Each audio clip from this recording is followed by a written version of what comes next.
What's going on, people? We are Tottenham TV here, back for another preview stream. We have got a big game this weekend against Nottingham Forest, back in the Premier League after, was it 22, 23 years, something crazy. Long time. But what you got to say about Nottingham Forest with the history of that club? In my opinion, they're a club I'm happy to see back in the Premier League, and I think they deserve to be back in the Premier League. I think when you look at it last season, actually, they had a dodgy first half of the season and they went on that mental run and then got back into the Premier League, deservingly so. And they had some really standout players, which we'll get into in a second. But when you're looking at this game and when you're looking at Nottingham Forest, a bit of an unknown quantity for us in the Premier League because we haven't played them for so long. But from what you've seen from them so far, what are you expecting this weekend? I think it's almost impossible right now to predict when it comes to Nottingham Forest due to the fact that they've made so many signings. They've made 16 signings this summer. They've pretty much got a brand new squad. So when you're predicting how they're going to shape up and how different players play, it's almost impossible to predict from game to game because for the last game, they had a certain amount of players, and since then they've signed Dennis, they've signed Morgan Gibbs-White, they've signed this Aurier. Aurier. Has Aurier signed now? Not yet, but apparently he's having a medical there. So they've signed all these players, and so you're supposed to so you don't even know how they're going to line up. It's going to be very, very difficult to know how to predict. But what I do definitely predict from that situation is a lot of energy. I'm going to predict a very passionate fan base. I'm going to predict that they're going to come flying out the blocks. They're going to try and put us under early pressure. And when it comes to people like Brennan Johnson, you know that he's a very talented youngster. That he's one who's started life in the Premier League fairly well. Had an unbelievable season last season. So 19 goals or 17 goals, 10 assists. Yeah, and then he got goals in the cups as well. Got goals for international levels. I think he scored against Belgium for Wales. So, he's obviously going to be a very difficult player to come up against. And whatever happens, you know that it's a bit like when Leeds first came back in the Premier League. You just know they're going to be up for it. With the fans back on their side, for having it been so long for such a big club to be in the Premier League, they're gonna go and try and put they don't care who's coming at the moment to the City Ground. They're going to try and put them under pressure. But having said that, do you not think that playing them now is probably the best time to play them in terms of they haven't really got a settled team yet? They brought in all these signings and they haven't, solidified them in the squad just yet. Or do you think that it's a bit of an unknown quantity and maybe once we know how they're going to play and what they're going to play, it's going to be easier to play against them? Yeah, I think there's both ways of looking at it. I think you're right. I think right now even though they're new in the Premier League and they have that new Premier League excitement. You see it so many times. How many times have we seen promoted teams come up and in the first 10 games or so they're getting mad results and until things settle down.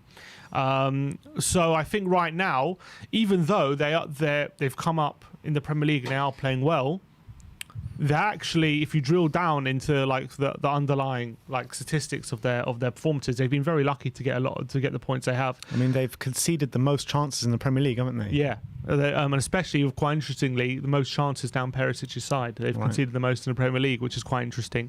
So definitely a source of joy we can get. And when it comes to XG, I think they've conceded one of the highest XGs in the league. But against West Ham, they got a lot of luck. They took the lead, but if you look at that game, West Ham missed a penalty. They hit the bar 3 times. Yeah. They think had a couple shots cleared off the line as well. So although they won, they were very fortunate to win. In the first game of the season, they lost 2-0 to Newcastle pretty comprehensively, and then they drew away at Everton. Even though maybe they were a bit unlucky, they did draw that game, but they haven't had. Even though they've got 4 points on 3 games. And I still expect a difficult game. I think it's one of those ones where we're obviously the more settled side. We're the side who are more well-drilled right now in how we're performing. And I think that if we can ride the storm a bit early on, which I do think there might be, they're going to come flying up the traps. I think once we get settled in our game, then I think once we take control, we should actually have this, because there's definitely holes in that Forest defence. Definitely. Yeah, I completely agree. We've talked about Well, let's look at actually the opposition lineup first. When you're looking at this team, it looks like they could potentially match us up 3 at the back. This is what they played last game. Niakite, Omar Richards and Jack Colback out for the game. When you're looking at this team, I mean, there's not much there to really worry you, is there? Well, apart from them as a collective. Yeah, exactly, and that's exactly their strongest point, because Steve Cooper's done a brilliant job and he's got them playing really good football. I think when it comes to Nico Williams, he's had a really good start to life at Forest. Obviously, he was come from Liverpool, and he was actually pretty decent, I thought, at Liverpool. And when he plays for Wales as well, he's actually not bad. I think he was on loan somewhere last season. Was it Fulham, I think, or somewhere? And he had a pretty good loan spell last season. And so he's coming at Forest, and he's had a pretty good start. Obviously, Brennan Johnson, we've spoken about. The left back to follow, actually, he likes to get forward a lot to follow. Didn't play many games at Fulham last year, to be fair. He was at Fulham last season. Yeah. Maybe it was a 6-month loan? I can't remember. Could have been. Only played 14 games in the Championship. Yeah. But I remember people said he played quite well. I remember he ended the season quite well, if I remember rightly. I was looking at the average positions for their players for the last game, and to follow their left wing back seems to be almost like a left winger.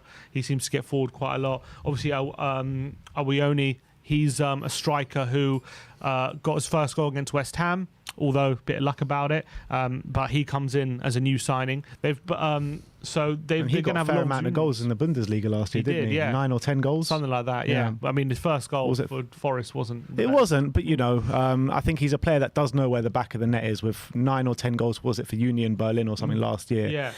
And then, do you know Jesse Lingard? Yeah. What do you think about Jesse Lingard? Because obviously, he came into West Ham, was it last season or 2 seasons ago now? It was 2 seasons ago, wasn't it? 2 seasons ago. Had an unbelievable spell there. Unbelievable. Yeah. Did kind of dry up towards the end of his spell there.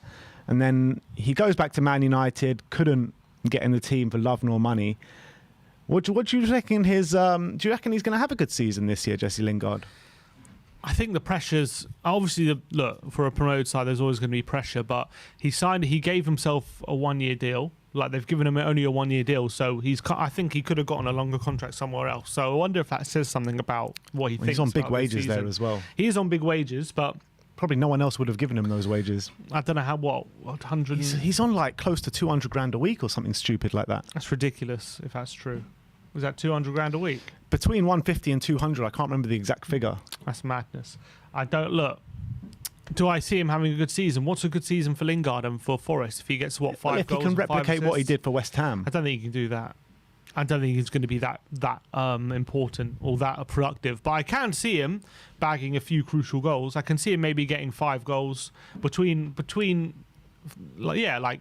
to 7 goals in the Premier League, and then if he gets like another 5 assists, that's probably a good season for him. But I don't expect him to explode. There was one season for United. It was under actually, funnily enough, under Jose, where he really exploded, and he was like, I think he bagged over 10 goals in that season. He was like scoring match winners week in, week out, and then we thought the Lingard had arrived, but he had never really hit those heights ever since then. If Forest are expecting him to do that, I mean, he's been off form since that West Ham spell, and I don't know, I think Lingard's a good player.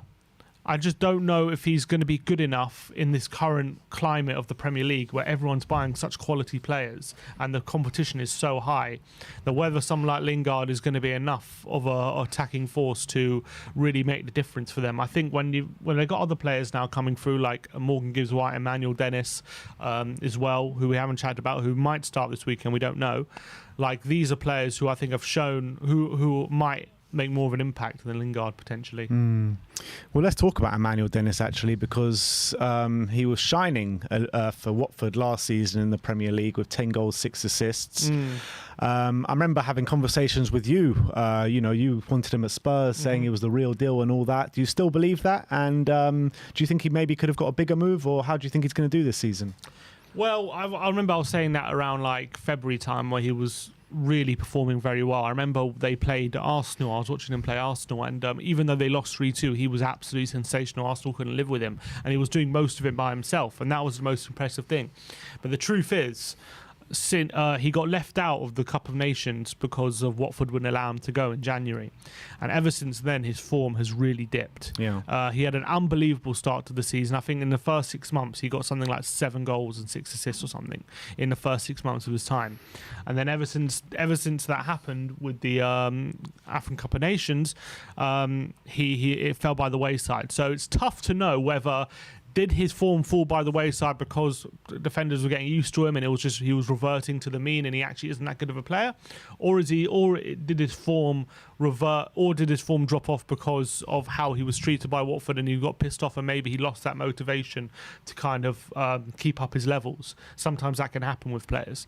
So also on Watford had passed their best moment of the season and they were kind of losing week in, week out as well, weren't they? Yeah, they're changing managers and it wasn't working out for them. Roy Hodgson, different style of play and everything. There's always circumstances to everything. So when it comes to me thinking, is he still the real deal? I guess it's up in the air right now.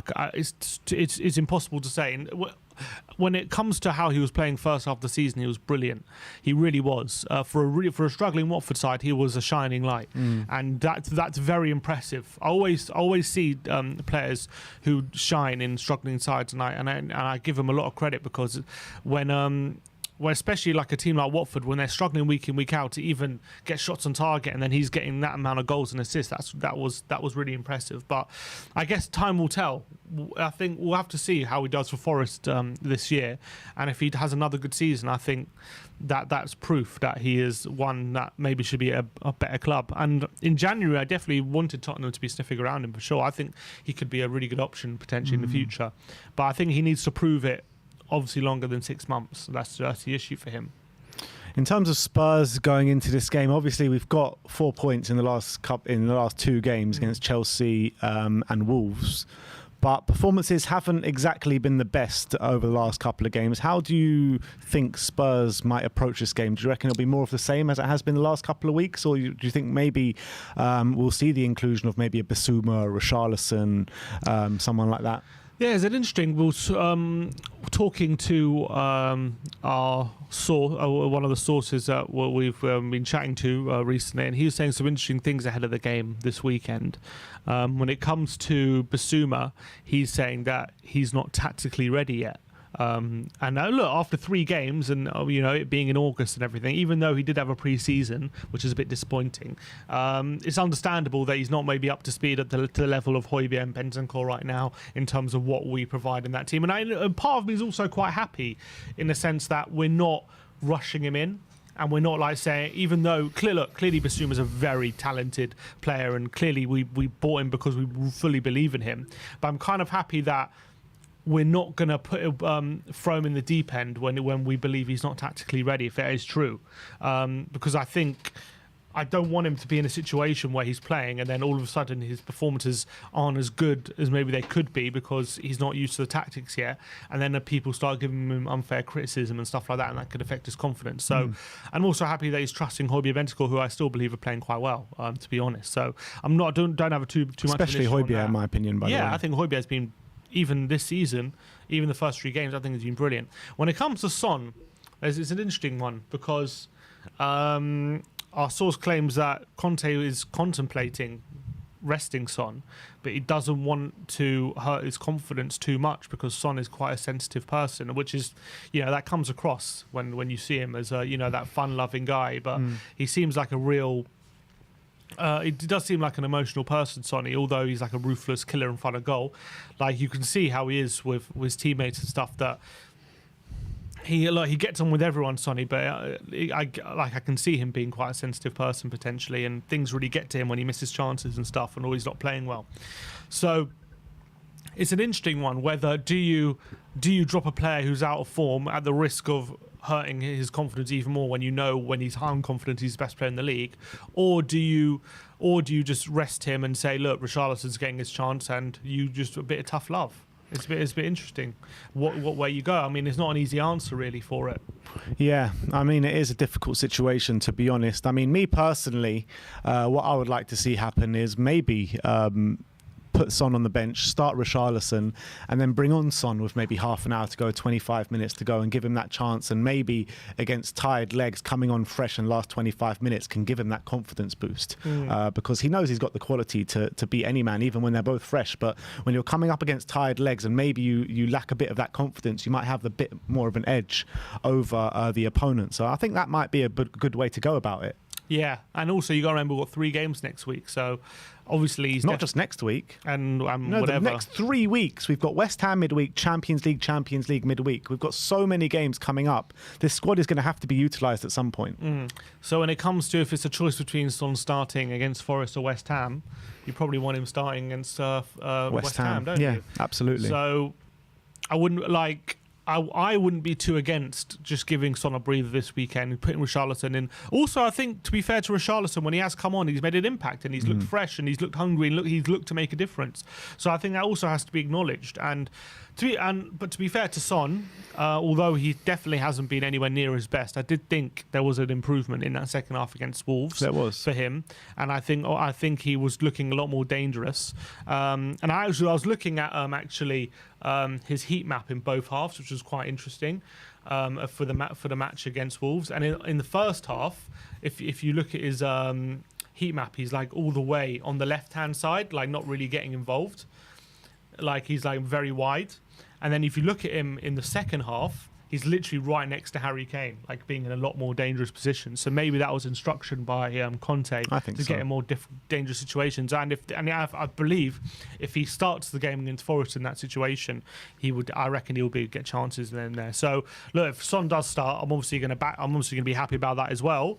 And I do believe it could be a chance for him to regain that confidence that he's for some reason losing. And for a player like Son, who's just off the back of a golden boot, you know, when we're talking about confidence issues, it boggles my mind why we're even talking about it. But I think you can see it even with him. Whenever he misses a chance, you can see sometimes he beats himself up too much about it. Unlike Kane, I feel like when Kane misses a chance, he just brushes it off. Kane brushes himself off. Let's go again. Let's get the next chance. But Son, I feel like maybe it's because he feels that pressure, like being like the star man of his country and everything. He has a lot of weight on his shoulders, Sonny, and maybe that's why it gets to him a bit more. I don't know. It's a weird one when we're talking about confidence issues for a Golden Boot winner, but that's how it is, I think. Yeah, it is how it is. But I have no qualms about it that Sonny will be back to his best sooner rather than later. I mean, the sheer quality of the man. I think he'll most definitely be back to his best, and maybe coming out the team for an hour or so on the weekend might do him the world of good. And like I say, come on against tiring legs, against a Forest side that concede a lot of chances. So maybe I'd like to see that happen. But yeah, again, we've got so many games coming up, Champions League, Cup games as well a bit later on, and all the Premier League stuff. They're trying to cram everything into such a short space of time. Like I said, we're going to need to utilise this squad massively, and I think Bissouma's going to need to get up to scratch sooner rather than later, because he's going to need to be utilised as well. With that's also true, and obviously there's Clement Longley, and Perisic, I'm assuming, is going to start again. One player though, who might be involved this weekend, who hasn't been involved last 2 game weeks, is Jed Spence. And Lucas Moura, we believe, has picked up a knock, so he might not be available for selection this weekend. If that is true, surely Spence comes in back on the bench. And surely there's no better team for him to get a chance against than his old club. Yeah, you would probably think so. But do you think he gets a chance this weekend? I'm still not sure. Doherty still hasn't played this season hardly. Emerson's been the go-to so far. I think he will be on the bench, Jed Spence, but I'm not sure if he's going to see too much action. Apparently, it's been confirmed that Romero will be missing this weekend. Oh, really? That's a shame. Tottenham Tears is saying.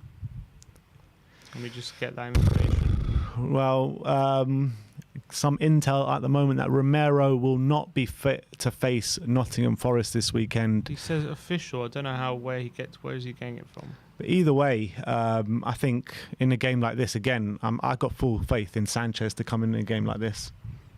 Yeah, Conte says Romero and Skip are still sidelined against Forest on Sunday, but will resume training with the squad at the start of next week. Gil and Lucas are also doubts after missing training today, but will be assessed tomorrow. Well, Gil's obviously probably not doubt, but he's probably in Valencia or whatever. It sounds like that Romero will be back in training next week and is going to be missing again this weekend. Yeah, I mean, hopefully it's in view to start him at West Ham. That's just what I'm hoping, because in at the West Ham game, we're going to need him, because West Ham are going to play like Barcelona after not scoring the whole season, you know what I mean, and put in a really good shift against us. So I think Romero, especially for his fight and bite in a London derby, we're going to need Romero on Wednesday. So hopefully Sanchez this weekend and then Romero on Wednesday. Yeah, that's the situation. Sanchez did fairly well anyway, so I'm not too worried about Sanchez coming in for Forest. And we're going to need Romero back as soon as possible. Yeah, I mean, in a game like this, how do you think Forest will approach it? Because do you think they come at us, or do you think they sit and maybe try and counter us this weekend? I think they start the game coming at us for sure.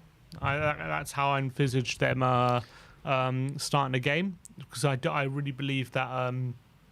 Do you think that would be a bit naive of them? Yeah, I will. I do, but that's what promoted teams are, naive. You know what I mean? But that gets them results a lot of the time. And sometimes you've got to dream to dare to dream in this league early on.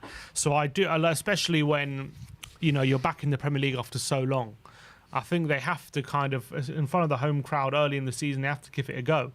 But I think once we take control of the game, they're going to look to okay, so counter us. We've got some more information on Christian Romero. Apparently he is available for this weekend, but Conte is keeping with Sanchez, so it's probably exactly what we were saying as keeping him for the West Ham game. Yeah, exactly.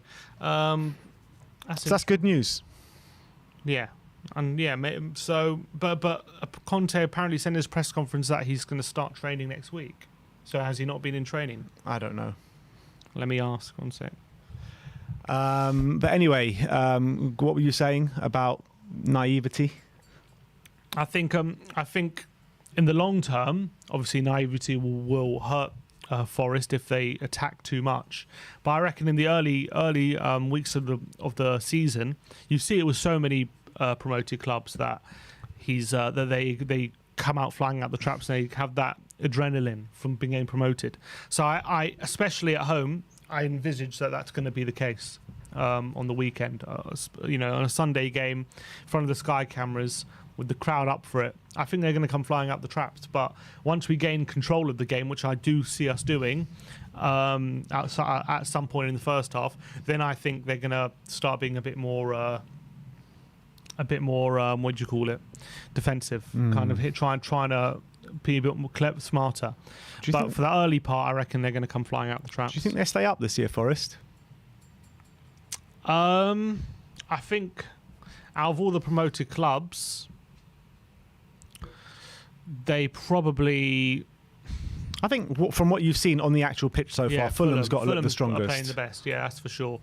I think they got a good chance, but it just depends. It's so hard to predict with Forest because you don't know how their new signings are going to gel, if they're, which ones are going to flop, which ones are not, how it's going to affect their style of play. So it's so difficult. But I think if at least 50% of their signings, are good players and they gel, I think they've got a very good chance of staying up. In terms of quality, the quality's there to stay in the league, but I think the competition's so fierce. I think the quality's there. They've signed well, in my opinion, this summer. I think I'm really impressed with their window, but I think history does tell us the majority of teams that come up and do this and sign so many players always go back down. It's like Bournemouth did it, didn't they? Fulham did it. We've had other teams that have done it over the past. I mean, it's hard to sign so many players in one summer and get them all gelled and get them all playing together before it's too late. Yeah. So that's the problem when you haven't done all your business this early. They did do quite a lot of business early, but it's just the sheer amount. It's crazy, isn't it? The sheer amount of players. So. Yeah. I've actually never seen a team sign this many players. Yeah. It's one way of going about it, but apparently they had to because of a situation within their club. So. They had a lot of players out on loan last season. Jed Spence was one of them. There were a few more that they had loanees. The guy from Man United as well, Garner. They just didn't have enough players to play in the Premier League, and they were definitely going to go back down if they didn't do this. So at least they've given themselves a fighting chance. What's your score prediction for the weekend? I said 2-0. 2-0, yeah. I said 2-0 as well. Clean sheet. I think that their biggest weakness is one of our strengths down the left-hand side, Perisic and Son. I think they're going to attack that side very strongly. And I think that in terms of quality going forward, I think we can keep them at arm's length. I really do. And I think that we can get control of this game, especially how I see them setting up. I really believe we can get control of the game. And once we do that, we shouldn't have a problem with our firepower going forward. So I've gone for a 2-0 victory. Yeah, I mean, I think that if what you're saying is true and they do come flying out the traps early on and we get an early goal, I think it could be more than 2-0. But if we don't get that early goal, I'm going to stick with 2-0. But it could be a fact that we do get that early goal and they're going to need to keep pushing and then we can pick them off kind of thing. But for argument's sake, I'm going to stick with 2-0 for very similar reasons that you said, and I'm going to go for Richarlison to get on the score sheet this weekend, actually. I think if he starts, he scores. I genuinely believe that. So I'm going to go for Richarlison and maybe Kulusevski, Deki to get back on the score sheet as well. So that is our predictions. Just before we move on, let's go and look at BetMate. Obviously, BetMate is a fantasy football gambling app, which is really, really fun to play. A bit different to the way fantasy football usually works, as you get points for like tackles, interceptions, so it's really important to keep an eye on those defensive players. And it's 7-a-side team, and you can pick basically 6 of each team, but obviously it's 7-a-side. So this weekend I think is going to be a lot of Spurs heavy teams, but this is my team.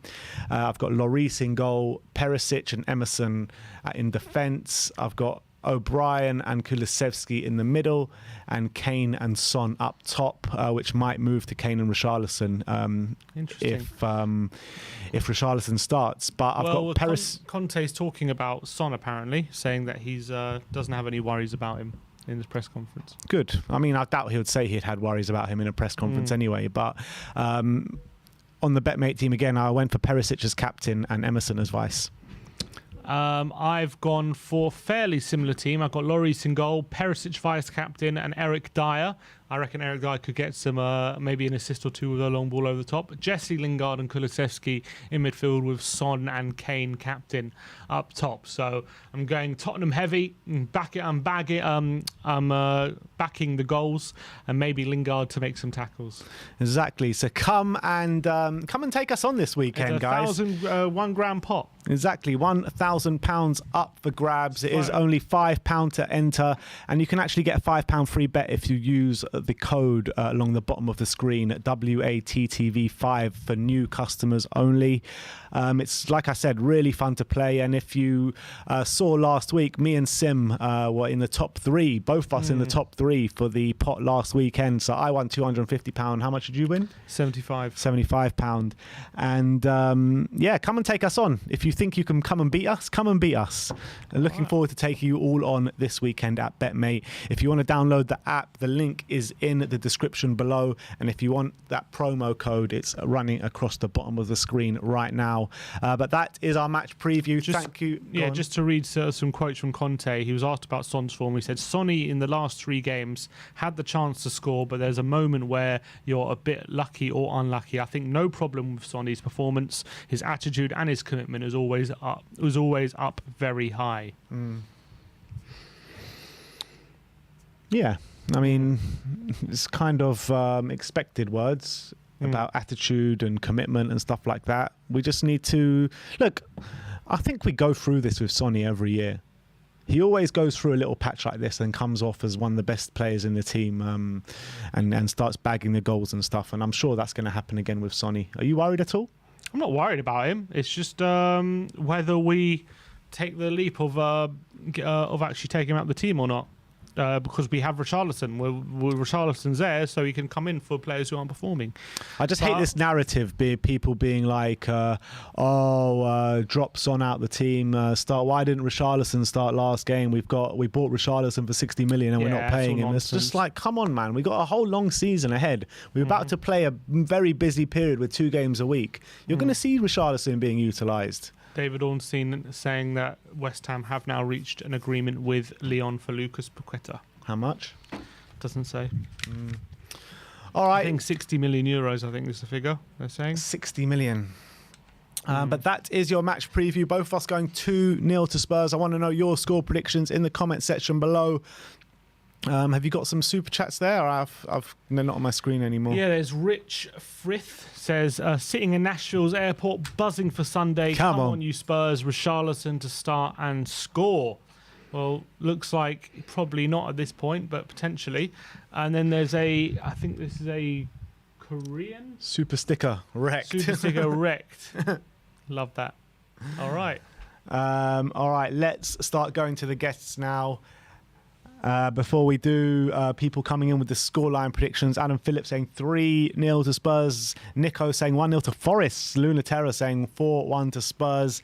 A lot of conflicting actual scorelines here. But have you seen Newcastle fans are trying to steal our Gimme Gimme song? For who? Isaac? Yeah. Yeah, I saw that.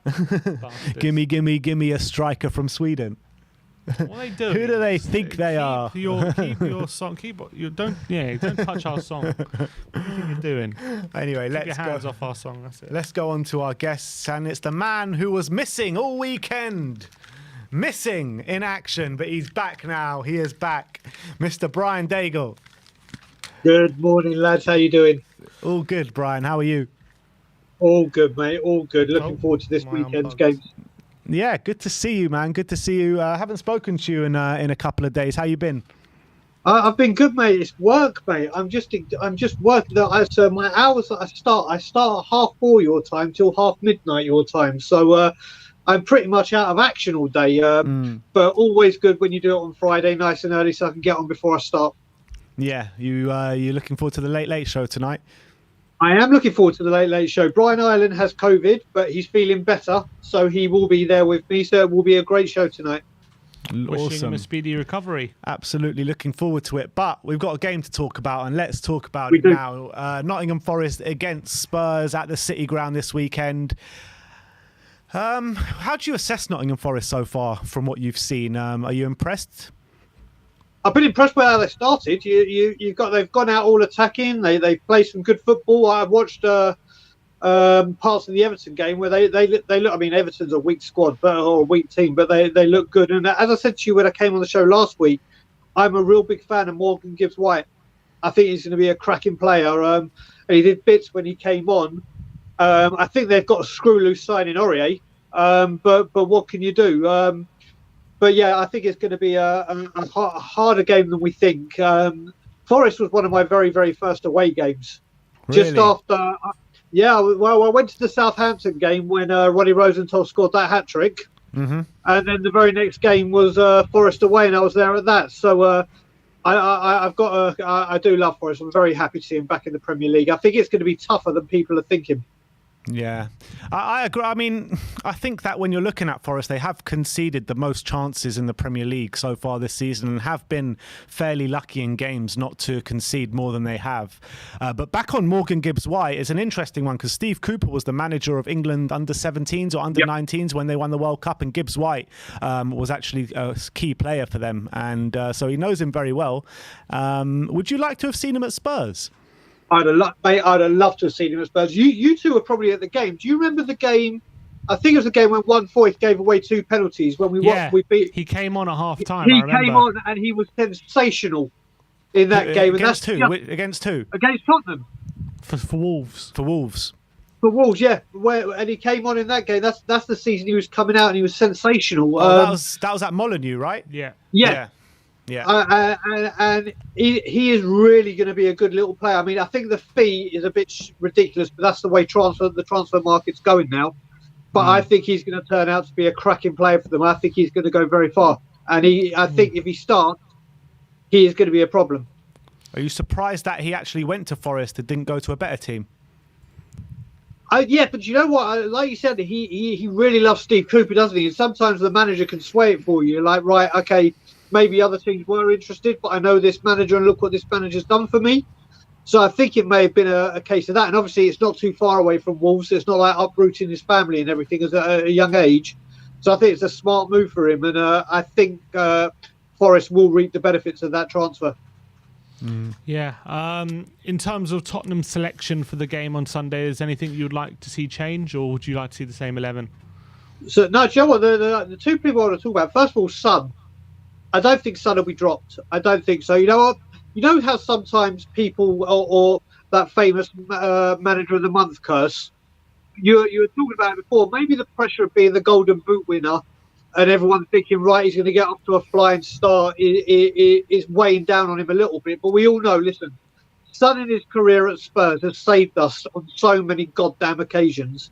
If any player is allowed to have a couple of, or let's say 3, not up to his pinnacle or up to his great standard, this man's got enough credit in the bank to say, listen, I've been off my normal standard, so he will be back. There is absolutely no doubt about it. And the other one who I do want to see, I want to see Lovely. Just before we move on from Sonny, yeah, I completely get what you're saying. He's got enough credit in the bank and what have you to stay in the team and stuff like that. But with the games coming thick and fast now, we've got 2 games a week for the next 3 weeks. Maybe it is an opportunity where you can start Richarlison and save Sonny for the West Ham game. I mean, this is the thing. This is what you've got to look at, Ben, isn't it? That's what it comes down to now. And at least we can say with Richarlison, there is an option to take some of the pressure off of him.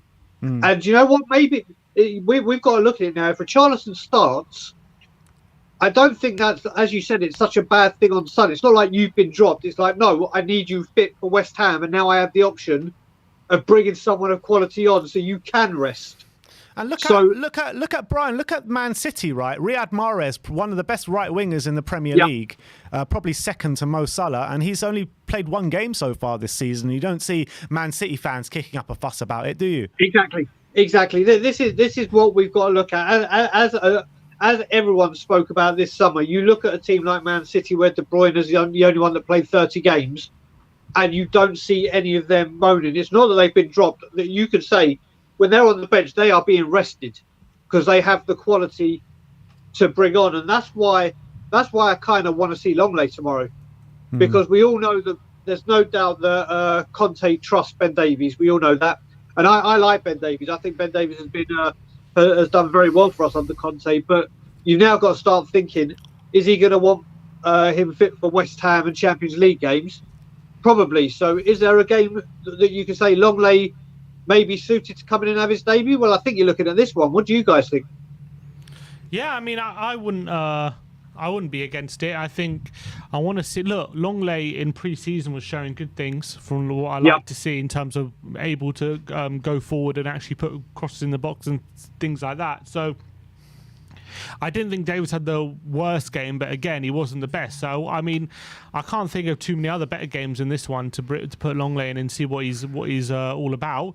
But obviously, I wouldn't be surprised if he just wants that settled back 3 and he's going to keep it the same, which I expect.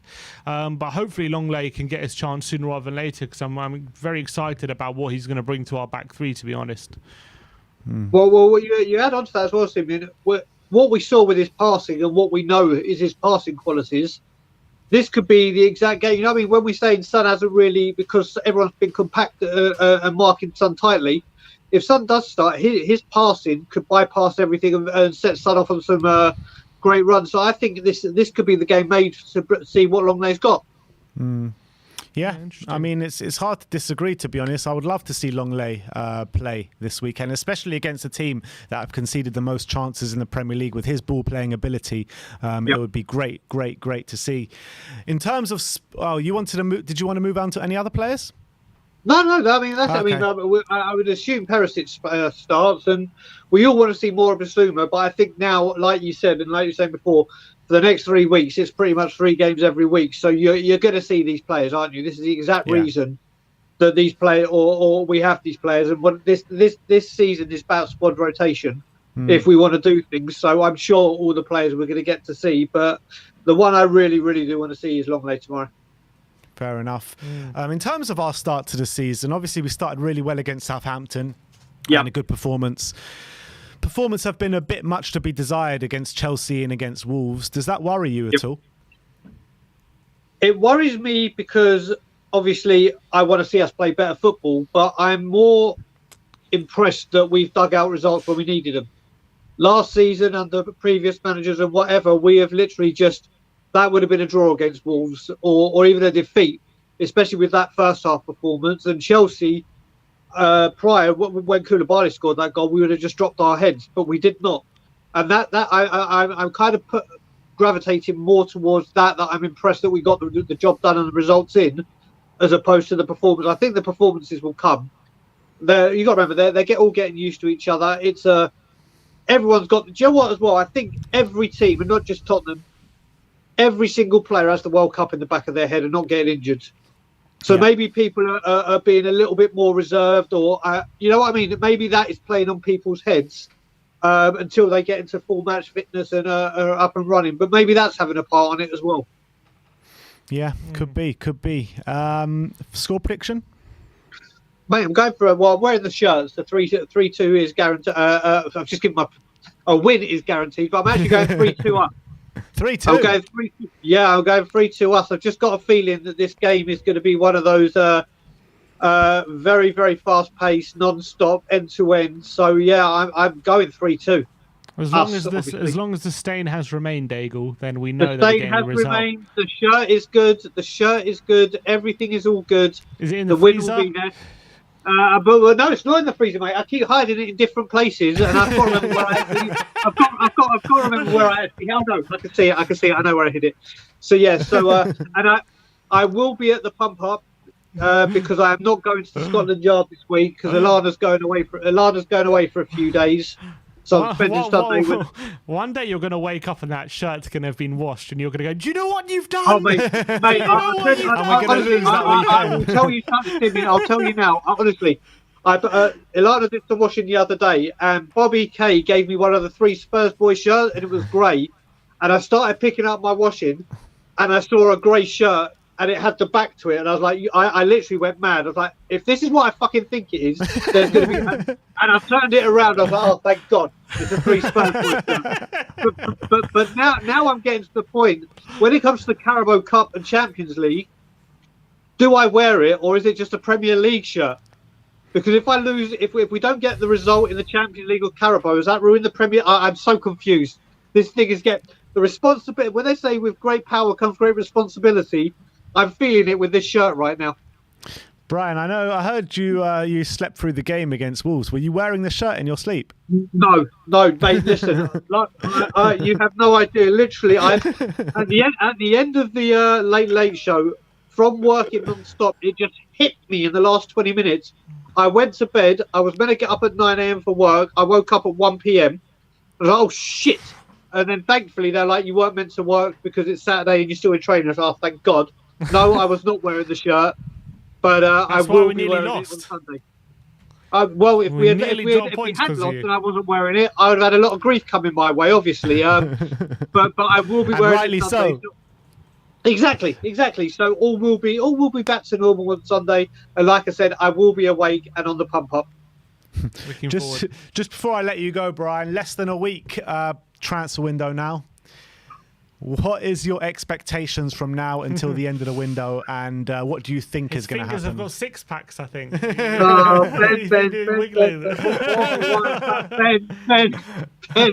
I spoke to you about this. I mean, I put a tweet out last week saying the fingers are starting to get triggered, and the only reason I say that, listen, I'm happy with 3 of the players we brought in, as in that can really impact our first team.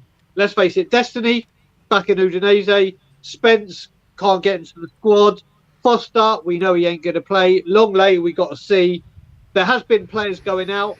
Like I've said before, I wanted to see players where not only we were like, oh my God, yes, what a signing, but the Premier League and Europe stood up and went, oh shit, Spurs mean business. And we haven't seen it, and we clearly need another centre back. The cam is, I'd say it's a luxury because Conte doesn't normally go for them, but it'll be a great string to our bow to have it. So I'm starting to worry. Don't get me wrong, Richarlison fantastic after Simeon brainwashed me, and you know what? I have been very, very impressed with what I've seen of him. Very, very impressed, and he's one of those players that you hate to play against but love to have in your squad, and he has shown it when he's come on. He was great against Chelsea. He made a huge impact against Wolves, offering something different. We know Basuma will deliver. Perisic looked incredible. I just want to see 2 more players come in of real quality that walk into the squad. Or maybe not walk into the squad, but really are right up there to say, right, I'm here to challenge for your place. And I think it has to happen. It has to happen. And if it doesn't, then I'm going to be pissed off. All right, Brian, going to love you and leave you now. Thank you very much for coming on. And we'll see you all on the Late Late Show tonight. Or We will tomorrow morning. indeed. Simeon, I sent you a voice note for a change. Can you respond to it when you get a chance, brother? Sure, no problem. Thank you very much. Mate, you know me and my voice notes. Yeah, I sent you one a couple of days ago regarding January. Oh, yeah, I'll get back to you. Cheers, nice brother. One. Okay, boys, love you all. Nice Big one, up. Brian. Come on, you Spurs. Speak to you later. And obviously, that was the great Brian Daigle. Go and subscribe to Tottenham on Tour for some great Spurs content. And from one legend to another legend, let's bring on our good friend Amir. Amir, how you doing, my brother? I'm very well. How are you, lads? How are things? Yeah, good, man. The sun is shining in London. Spurs are playing this weekend, so what's there not to be happy about, eh? That's it. We got Daigle's lucky shirt, so Exactly. it's a guaranteed win for us, isn't it? This one, 100%.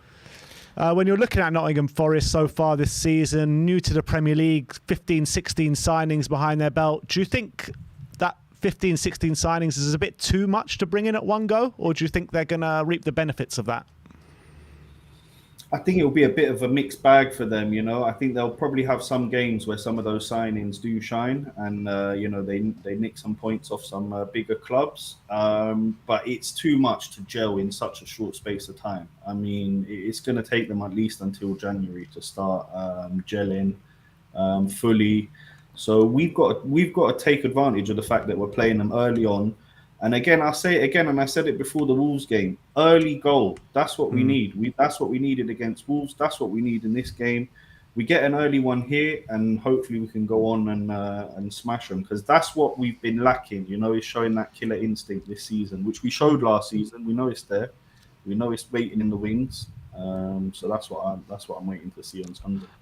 Amir, we signed a wing back from Middlesbrough, but who played for Forest last season in Jed Spence. He's been left out of the last 2 Premier League squads. Is there any better time than against his former club to give him a chance?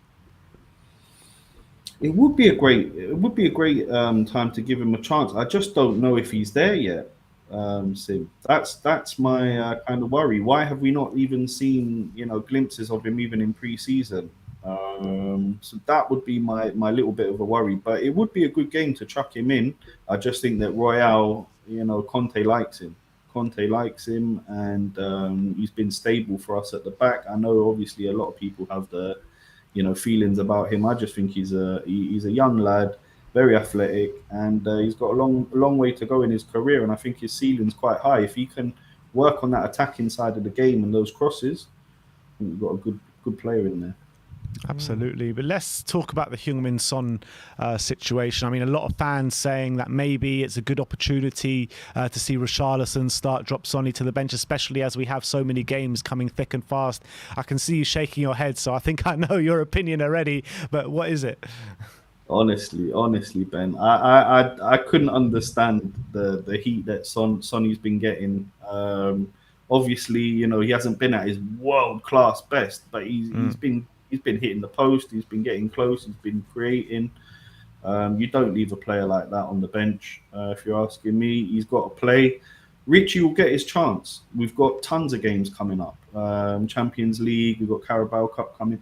He'll get his chance, and I want to see him start. Hopefully in that Carabao Cup against Forest. But Amir, that Carabao Cup game is not coming until the group stages are over. I mean, we've got a lot of football to play until then.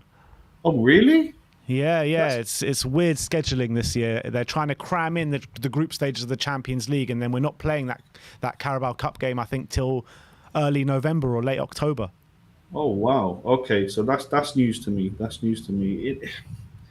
in that case, we do need to find a match to slot him in there and start with him. I'm just not sure it's at Sonny's expense. You know, top goal scorer, incredible player, done it for us.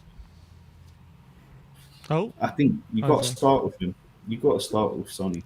But then when you're looking at other players who you can take out for Richarlison, I mean, Kulusevski's playing really well at the moment. Harry Kane is getting the goals at the moment as well. So I mean, which way do you go? It's a conundrum, but it's a beautiful conundrum that we've needed to have for so long now, Ben. You know, so I think his place, as much as it hurts me to say this because he's such a great player, I think over the next couple of weeks his place is coming off the bench and you know, being a nuisance. He needs to break through into that team. He needs to show us. He needs to come off the bench, boom, nick a couple of goals, get some assists, and show that he's fighting for that spot, which he's doing. And I'm sure he will get his chances. Look, maybe it's me being a bit too optimistic here, Ben and Sim, but I think that we can qualify comfortably from that group. If we win our first 3 games, puts us in a great position.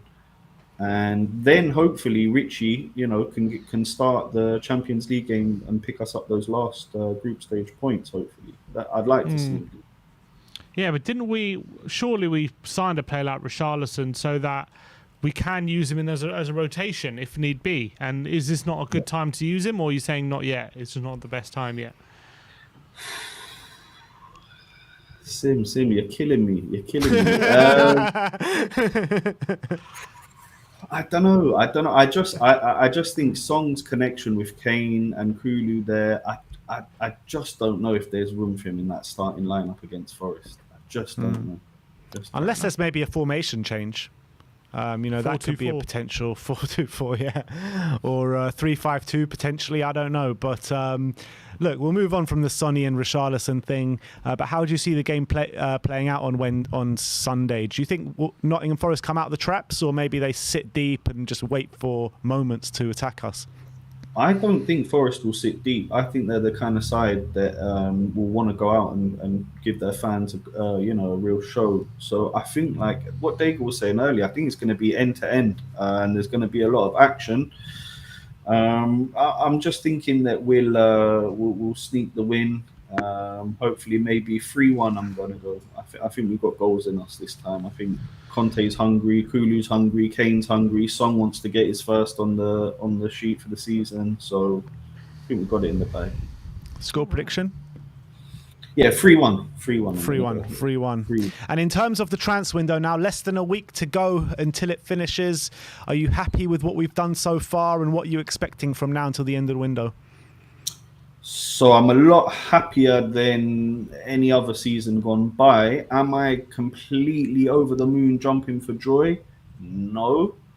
I think, you know, by the end of the window, I'd want to see a few more outgoings. We need the Wink situation tied up. I don't know if that Ndombele move is sorted, fine, you know, permanent yet.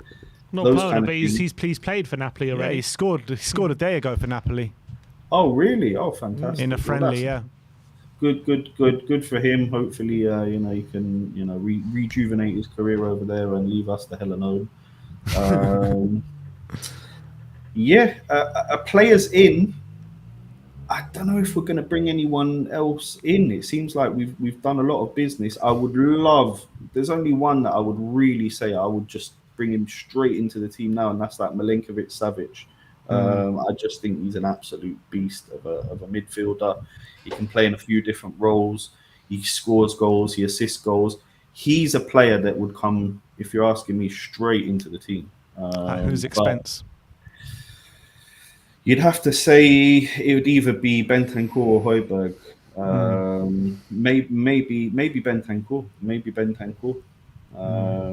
You know, even though he's been fantastic for us, I do want to see more from him in terms of forward passing, assisting. We can't rest on our laurels. You know, he's been fantastic since he's come in January. I'm not going to say. But it's just I want to see a little bit more in terms of output, in terms of moving that ball forward. You know, if you like, the assisting of the assists. You know, even though I don't think there's a stat for that yet. I think he can do a lot better than he's been doing, to be honest. All right, Amir, big up yourself, my friend. Thanks for coming on today. Do you want to give your channels a quick plug? Yeah, sure. You guys can over at Israel Uncovered. It's a new channel up, highlighting the best spots in Israel across the Holy Land. And yeah, it'd be fantastic. I'm on 45 subs, so you know, if we can get that up to 50 today, that would be incredible. And yeah, hopefully, you know, you can discover some of the Holy Land with me. Be fantastic. Absolutely. Nice one, Amir. Amir, always a pleasure, my friend, and we shall speak to you soon. Take it easy, lads. Enjoy Nice one. the weekend. And to See you, you brother. later. Bye. Thomas Tuchel has been talking about his touchline ban. Oh, here we go. And he's got some interesting things to say. He says that, asked about if he's happy about the ban, he says it's hard to accept the context that I started it earlier and that I was the only one involved. He was then asked about Conte escaping the ban. He says, my understanding was that we both had our impact in this situation and that we both got sent off. I understand my ban and fine, but I don't understand that the other coach doesn't get the same punishment. It's how the hell can Conte not get banned for not looking him in his eyes? It's a disgraceful decision. Yeah.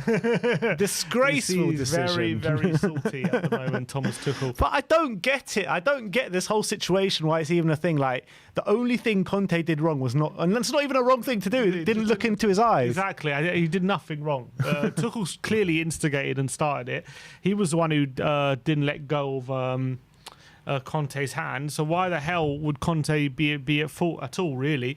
So I don't know what Tuchel's so salty about. He got sent off, but it was wrongly sent off because it was all on Tuchel. So I think he's been very salty, Tuchel. So there you go. All right, and when reading out, we got a super chat here from Ben Rotbloom, by the way. Big up, Ben. Thank you very much. He says, come on, you Spurs. Come on, you Spurs. When we were reading out that news, I saw the head shakes from Carl Patrick Vineyard in the back end. So let's see what he has to say on the whole situation. KPV. What up? How you doing, brother? What up, KPV?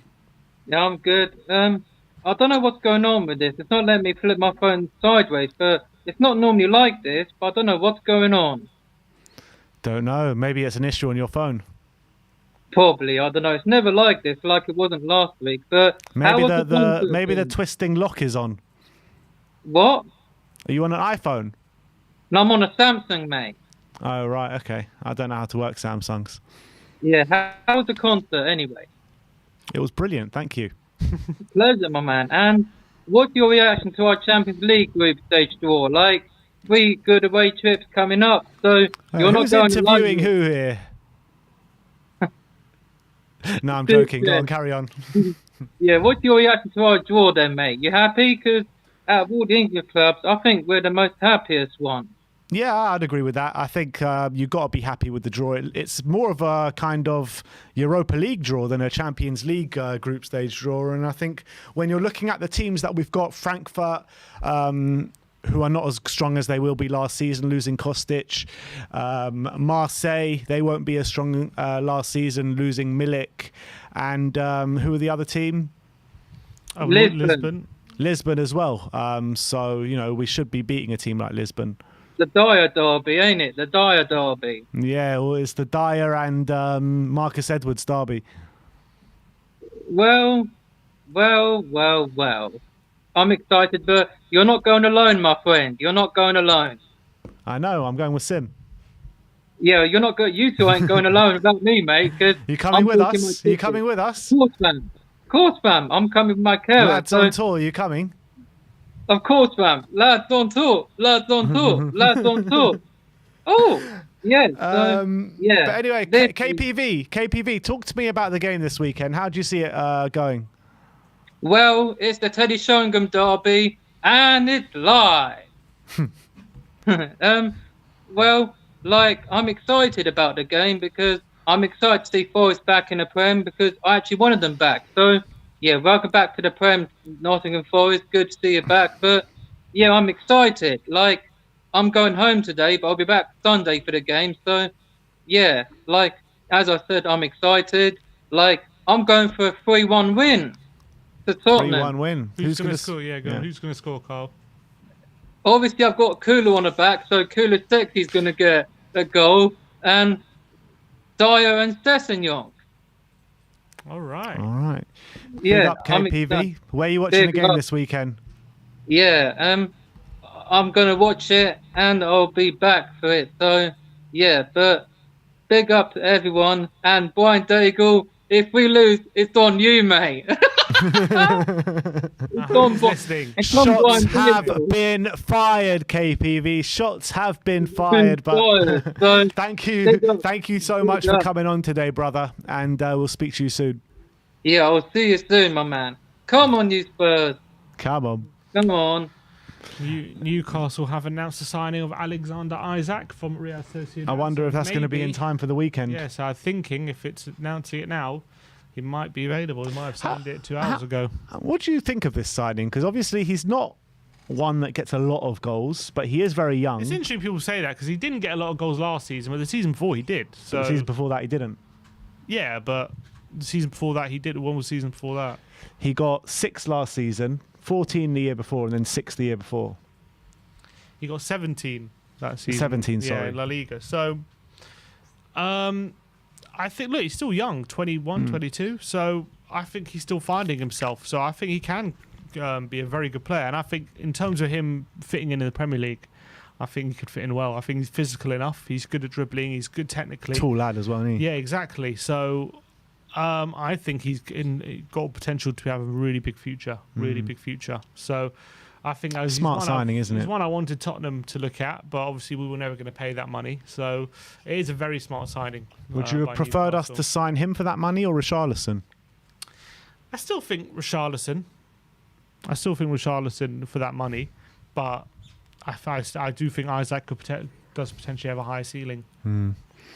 All right. We had a super chat here from Neville, but no comment there. So thank you very much for the support. Means a lot to us. And do we have another guest here? If you turn on your camera, Mikey, then we can get you on. But we can't see you at the moment, so we can't get you on. Is he the only one left? Yeah. So if you don't turn your camera on, then I guess this is it. All right. All right, we'll have to end the show there. But thank you, everyone, for joining us today. We'll be back with a predicted lineup, which will be out tomorrow. Preview will be out tomorrow and might be getting a Tottenham update today as well. And obviously, the press conference is about to go up live, so you can see everything that Conte has been saying in the press conference on Heung-min Son, on the game this weekend. So thank you, everyone, for joining us today. Like, subscribe, and comment. And as always, come on, you Spurs.